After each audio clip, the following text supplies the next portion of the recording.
Olá, amigos da Casa Espírita Esperança. Hoje nós vamos falar sobre Eurípides Barçanufo.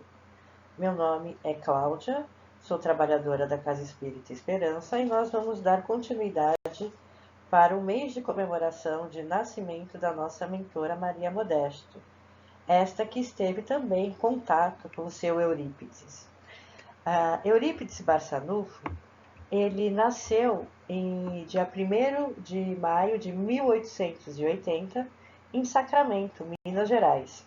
Professor, político, espírita, e desencarnou dia 1º de novembro de 1918, apenas com 38 anos de idade. Morou sempre na cidade de Sacramento, e aonde ele desencarnou na mesma cidade. Agora eu vou falar a respeito do primeiro encontro de Maria Modesto e Eurípides Barçanufo. O que aconteceu? Dona Maria Modesto, ela encontrava-se doente, né? E ninguém sabia o que era, ninguém sabia o diagnóstico, mas era a mediunidade dela, né? O seu marido, ele estava muito preocupado pela situação, pela condição dela, né? Então ele foi orientado o quê? Levar a Dona Maria Modesto para Sacramento, para ser atendida pelo seu Eurípides. E assim ele o fez, né? Eurípides, quando viu Dona Maria Modesto, já logo percebeu que já teve orientação que era um problema mediúnico e já colocou ela para tratamento. E ela já foi para o tratamento de fluidoterapia, pois o seu organismo já se encontrava bem doente, né? E ela estava em um processo de obsessivo. Então, ele já mandou ela para o tratamento e logo ela já sentiu a diferença, ela já teve uma melhora, né? Em poucos dias, Maria Modesto apresentava uma significativa melhora. E assim ela foi convidada a trabalhar na equipe mediúnica. E assim ela fez. Passando do tempo, né, pouco a pouco, Dona Maria Modesto, ela foi melhorando e ela foi orientada por Eurípides para ela mudar para Uberaba e desenvolver um trabalho espiritual. Então ela estava destinada a esse trabalho. E assim ela o fez. Ela foi trabalhar na Casa Espírita Bezerra de Menezes, tá? Aonde ela trabalhou por muito tempo.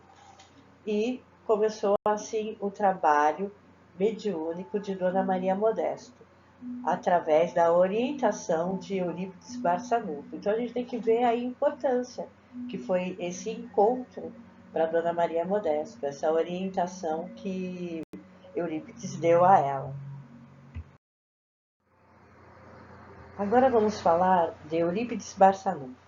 Tá? Eu vou começar por uma homenagem que o jornal da sua cidade, o jornal O Bora, de Sacramento, a homenagem que ele fez para Eurípides uma semana depois da sua morte, né, do desencarne de Eurípides.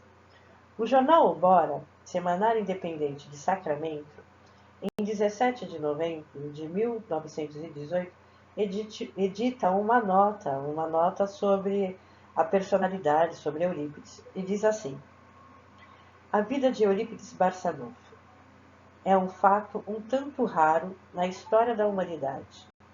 Compenetrado dos elevados sentimentos de caridade e amor ao próximo, só procurou fazer o bem pelo bem, auxiliando sempre os mais necessitados.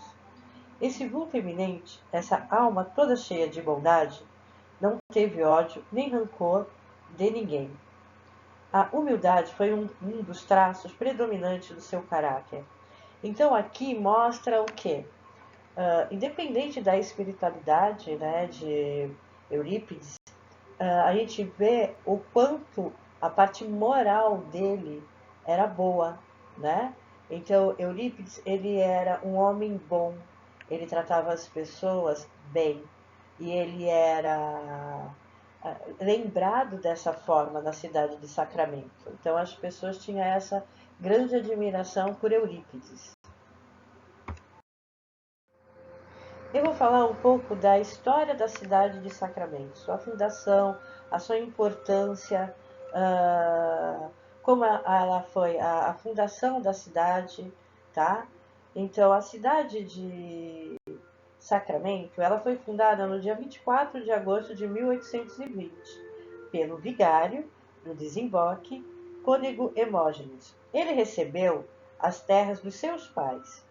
E na ata de fundação, ele queria o quê? Consta até esse desejo dele. O desejo é que Sacramento tivesse finalidade específica de ser um lugar de espiritualidade e fosse um pasto espiritual. Por isso ele nomeou a cidade de Santíssimo Sacramento. Em 1848, quando Sacramento ainda era um pequeno arraial, o Papa Pio IX concedeu à capela Santíssimo Sacramento e uma indulgência especial, que na época era só concedida somente às grandes basílicas, né, da Europa, da Terra Santa. E foi assim que firmou o desejo de Cônego, de um lugar que fosse especialmente especial de espiritualidade. Então aqui eu coloco uma foto, né, da igreja de Sacramento, né, da capela de Sacramento, o dia da fundação, e ali em cima a gente pode ver essa capela, aonde a cidade foi fundada, né? E aqui a gente vê o tamanho da cidade, no estado de Minas Gerais, tá? Então aqui é um pouco da história de Sacramento. Então, agora eu vou falar a respeito da vida de Eurípides. Eurípides ele tinha 14 irmãos, filho do senhor Mojica e de Dona Meca.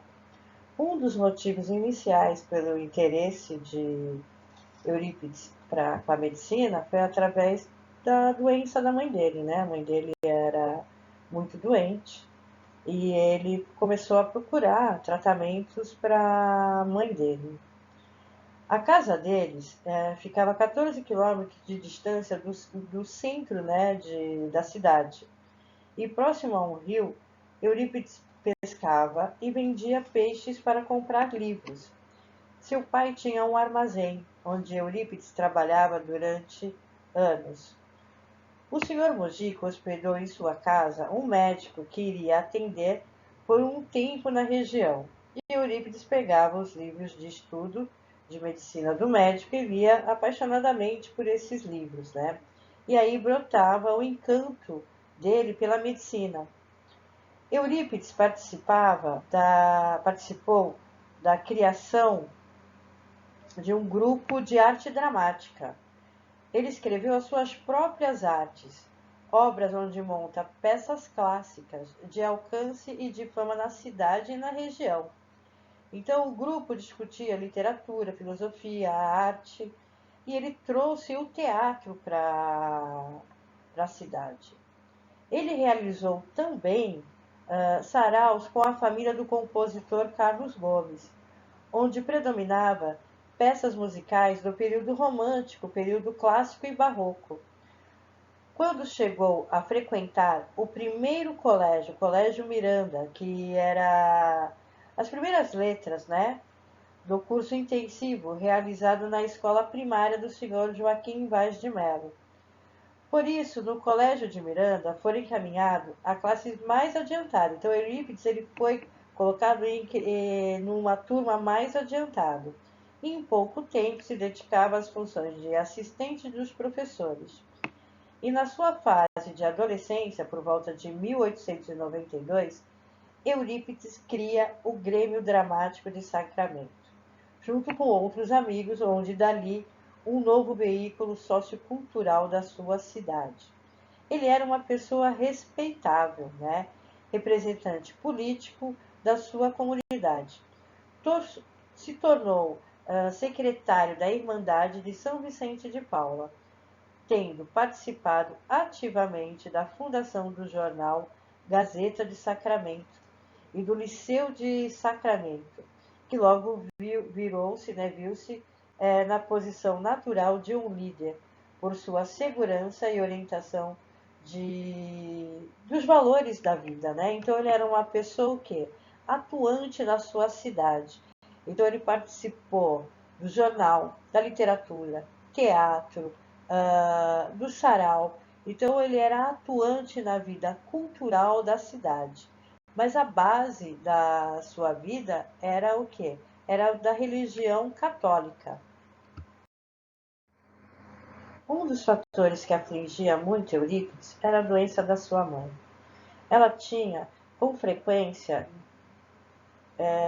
crises nervosas, né? Então, por este motivo, desde cedo, ele se interessou pela leitura de livros de medicina. Sempre dentro da filosofia de auxiliar os mais necessitados, e principalmente sua mãe, Eurípides alimenta o sonho do quê? Ele alimenta o sonho de estudar medicina. Para isso, ele teria que mudar para a cidade do Rio de Janeiro, onde que tinha a faculdade de medicina, né? Sonho esse que foi desfeito, coitado. No dia que ele se preparava para viajar para o Rio de Janeiro, né, para poder fazer matrícula da faculdade, e ele, de uma família pobre, era algo muito difícil, né? Então houve um empenho da família. Ele, nesse dia que ele foi viajar para o Rio de Janeiro, a mãe dele teve uma forte crise. E com isso, ele se viu numa situação complicada, né? E com este fato, deu o quê? O afastamento do sonho dele, né?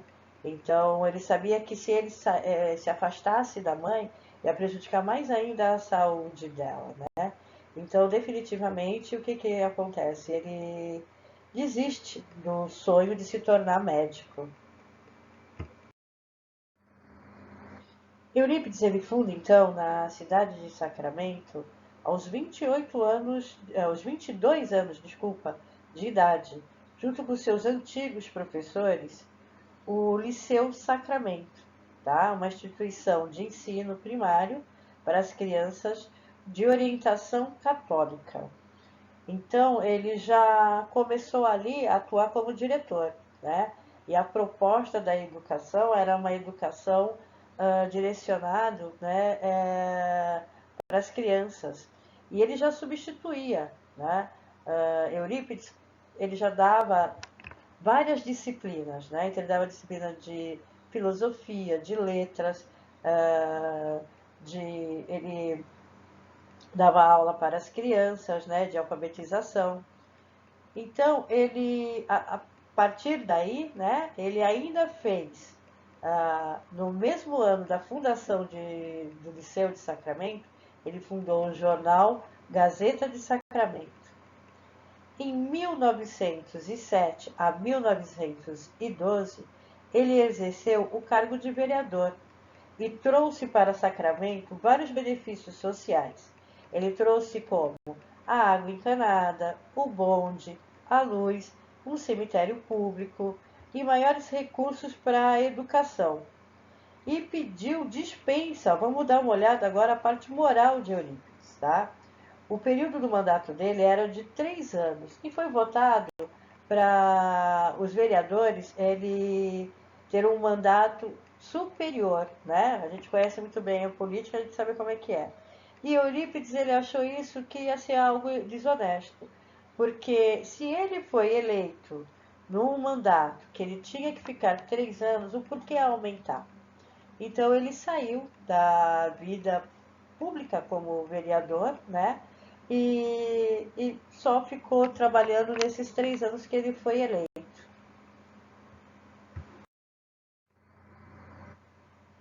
Eurípides ele cria, por volta de 1900, a Irmandade São Vicente de Paula, onde atua como secretário em atividade de assistência social. Aqui podemos observar o quê? Que Eurípides sempre trabalhou na assistência social, né? Ele tem contato com a Bíblia, então ele faz a leitura da Bíblia. Antigamente, a Bíblia ela era só os padres, né, que tinham acesso à Bíblia.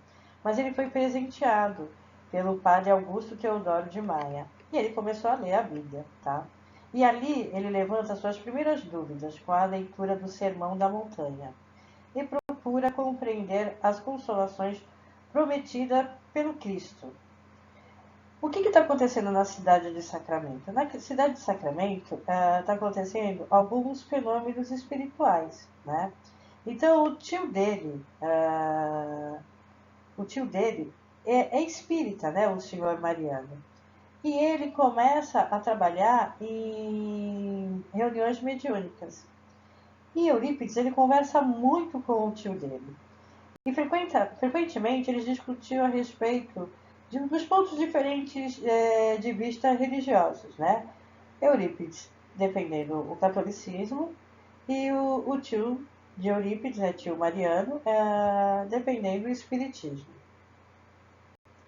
Como que o tio dele viu que não tinha condição de convencer, né, o sobrinho, né, que era um rapaz letrado, ele lhe presenteou com um livro de Leon Denis, o livro Depois da Morte.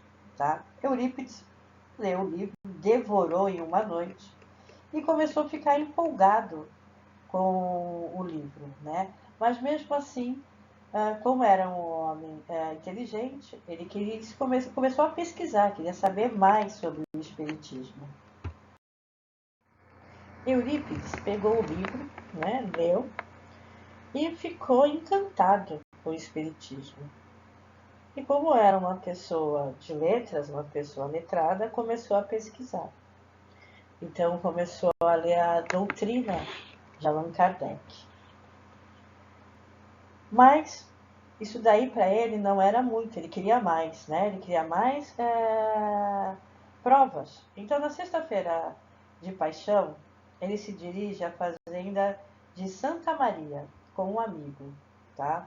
Ele sabia que lá estava tendo trabalhos, né, mediúnicos. Viu que o trabalho estava sendo realizado na casa de um camponês. Chegando lá, teve a sua primeira surpresa. Qual foi essa surpresa? Todos os habitantes de Santa Maria estavam presentes.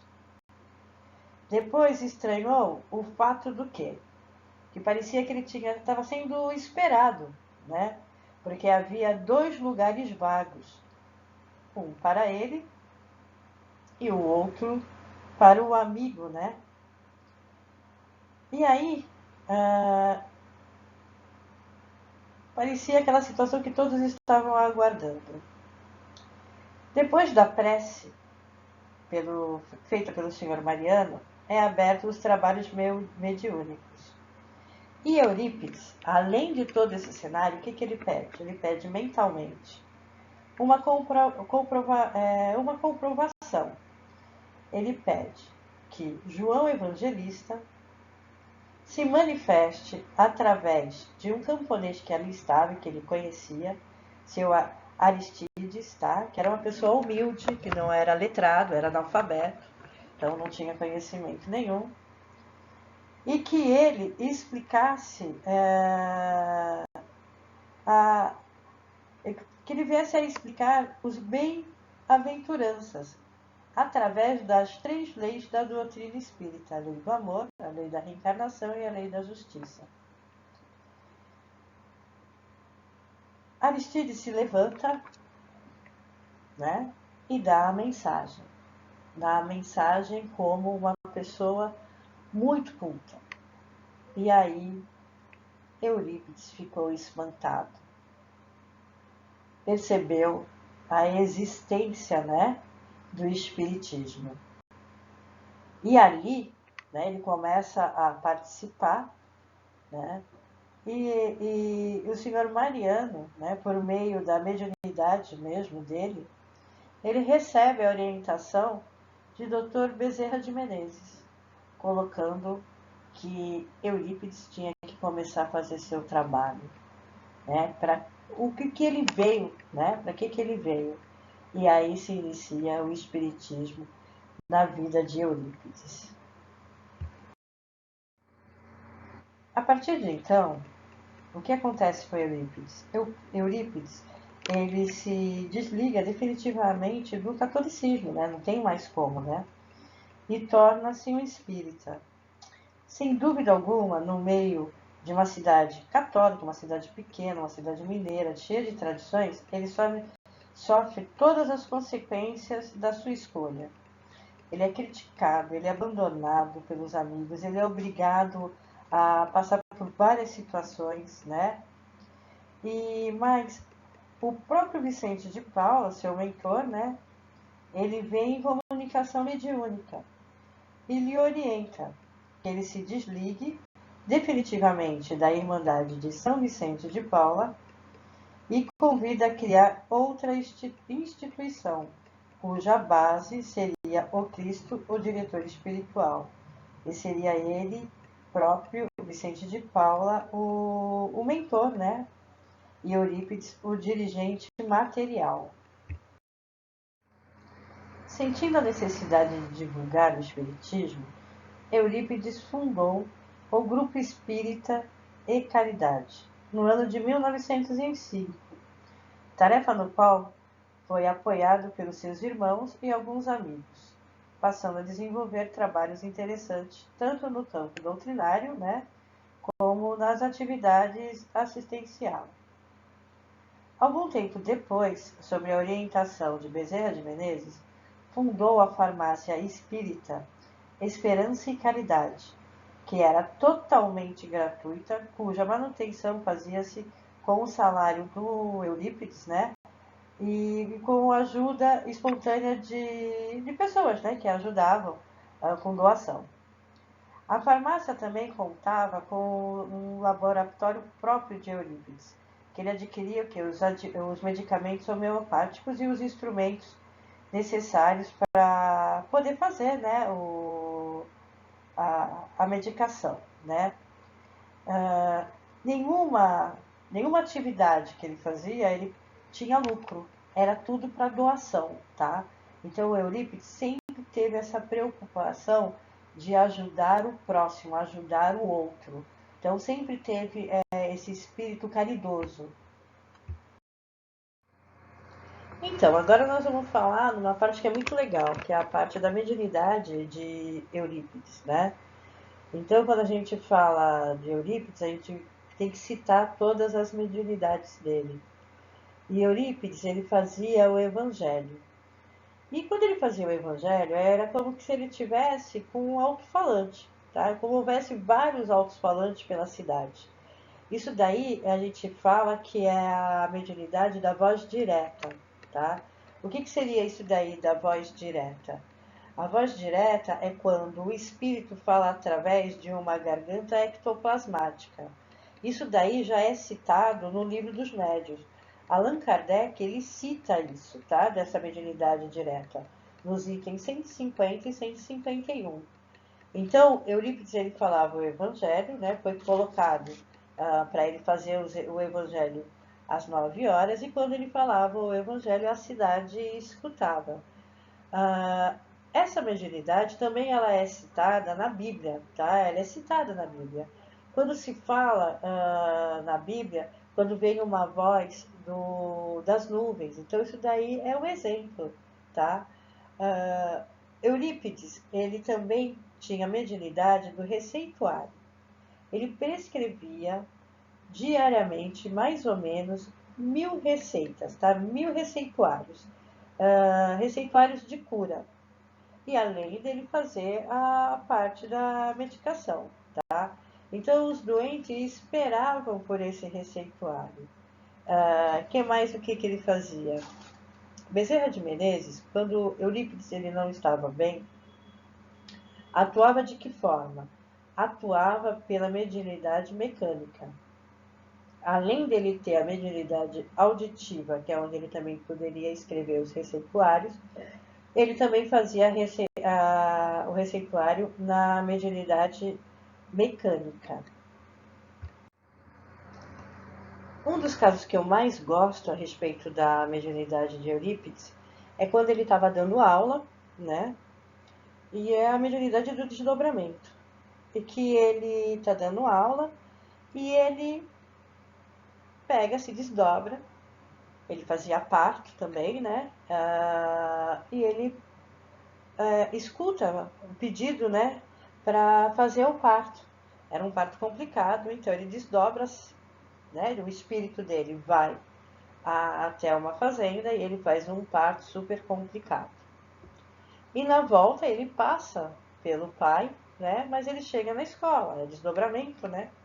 E ele comenta com os alunos dele. E ele fala assim: Já já vai chegar um homem vestido dessa forma e vai pedir para o professor, né, para fazer o parto da esposa dele. Mas eu já fiz, já aconteceu, graças a Deus deu tudo certo.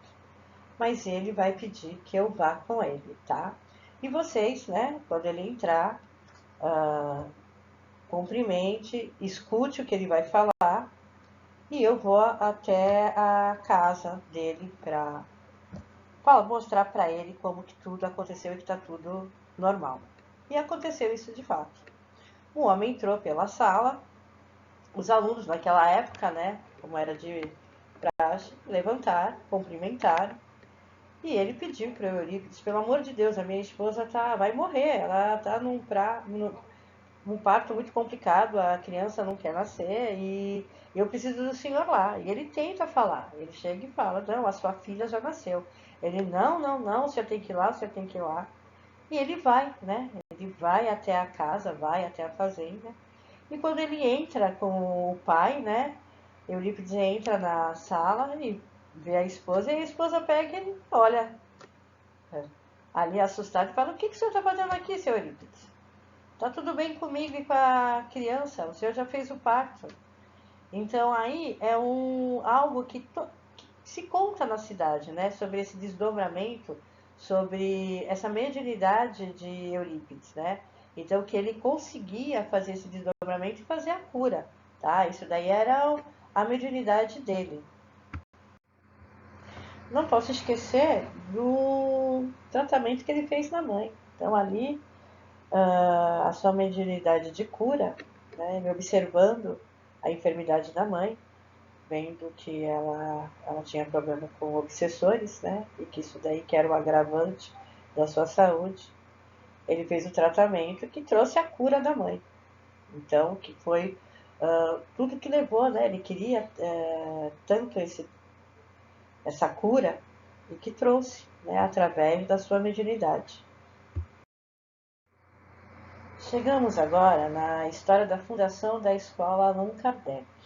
Tá? No ano de 1907, o próprio espírito de Maria de Nazaré teria aparecido para Eurípides, em um momento muito difícil, onde ele estava sofrendo por vários preconceitos, porque ele saiu da Igreja Católica, né, e foi para o Espiritismo. Então, não tinha nem alunos, nem professores, ele se considerava falido, pensava em fechar o Liceu Sacramento. Então, Maria de Nazaré, ela recomenda que ele mude o nome da escola, né, que sai do Liceu de Sacramento, e passe para o Colégio Allan Kardec.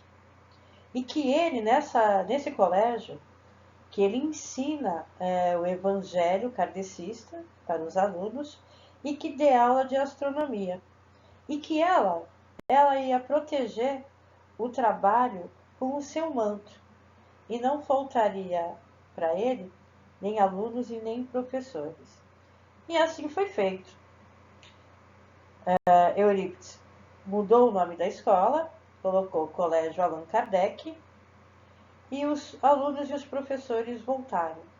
E o trabalho, né, a didática, né, da escola para a época, hoje já a gente conhece, né, construtivismo, mas Eurípides ele mudou a didática.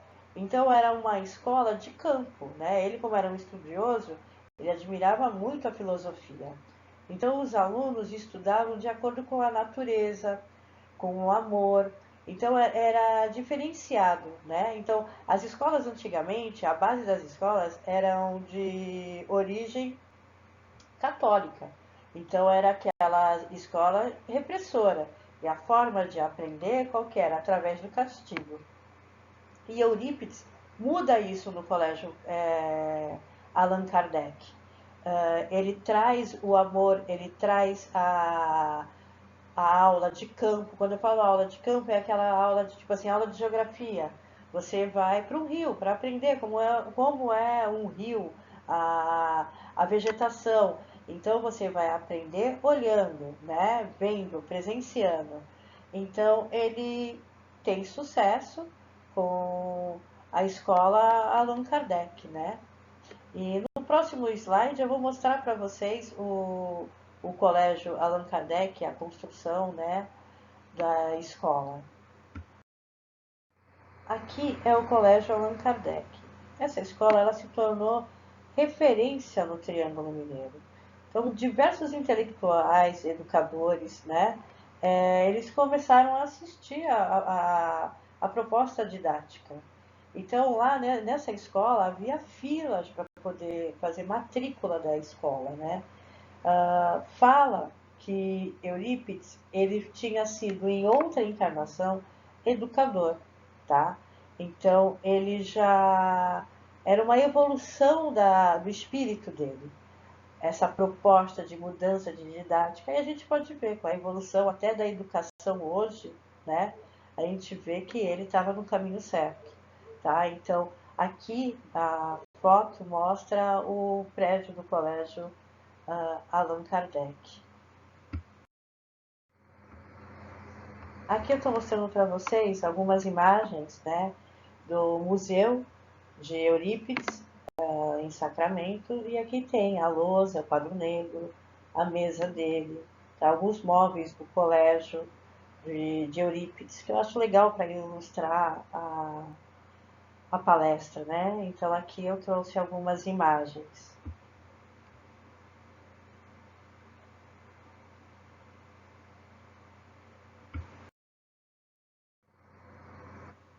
Agora chegamos no último slide, né? Vou finalizando a palestra. Vou falar a respeito sobre o desencarne de Eurípides, né? Eurípides Barçanufo seguiu com dedicação máxima de Jesus Cristo até seu último instante de sua vida terrena. Vivendo essa pandemia, né? Que ele também estava vivendo numa pandemia que era a gripe espanhola, ele pediu que a escola sempre continuasse. Vítima pela doença, Barçanufo desencarnou às 18 horas do dia 1º de novembro de 1918, aos 38 anos de idade, rodeado de parentes, amigos e discípulos. Eurípides deixou uma história rica, muito rica, humana e profunda. Continua ele sendo, no plano espiritual, um dos maiores missionários do espiritismo. Então ele continua o seu trabalho, tá? Eurípides, ele deixa o quê? Aqui tem uma frase que eu gosto muito, que é: o amor é tudo que temos, o único caminho pelo qual um pode ajudar o outro.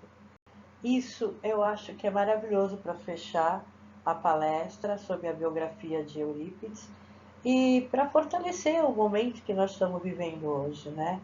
Que nós precisamos do quê? De amor, tá? Obrigado por todos vocês estarem aqui comigo, agradeço a todos e nós vamos continuar esse mês de comemoração do aniversário de Dona Maria Modesto e semana que vem vai ter mais, tá? Boa tarde e que Deus fique com todos e até o próximo sábado.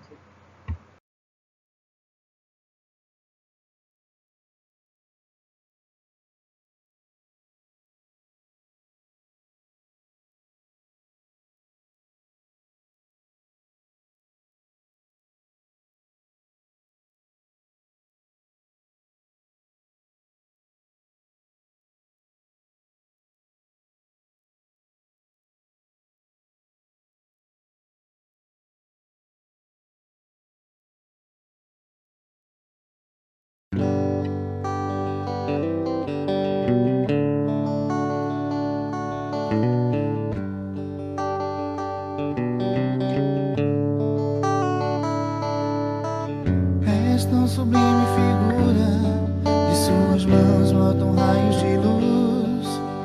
Trazes, Maria, o nome da mãe de Jesus. Oh, alma de luz, perfume de flor, na sua bênção um gesto de amor. Maria Modesto, teu nome é bálsamo que alivia aliviado. Proteja, Maria, o teu povo, que pede teu passe de luz. Que o Mestre vos pague, Maria, o mesmo amor que dos teus olhos reluz. Proteja, Maria, o teu povo, que pede teu passe de luz. Que o Mestre vos pague, Maria, o mesmo amor que dos teus olhos reluz. És tão sublime figura, de suas mãos brotam raios de luz. Trazes, Maria, o nome da Mãe de Jesus. Ó alma de luz, perfume de flor, na sua bênção um gesto de amor. Maria Modesta, teu nome é bálsamo que alivia a dor. Proteja, Maria, o teu povo, que pede teu passe de luz. Que o Mestre vos pague, Maria, o mesmo amor que dos teus olhos reluz. Proteja, Maria, o teu povo, que pede teu passe de luz. Que o Mestre vos pague, Maria, o mesmo amor que dos teus olhos reluz.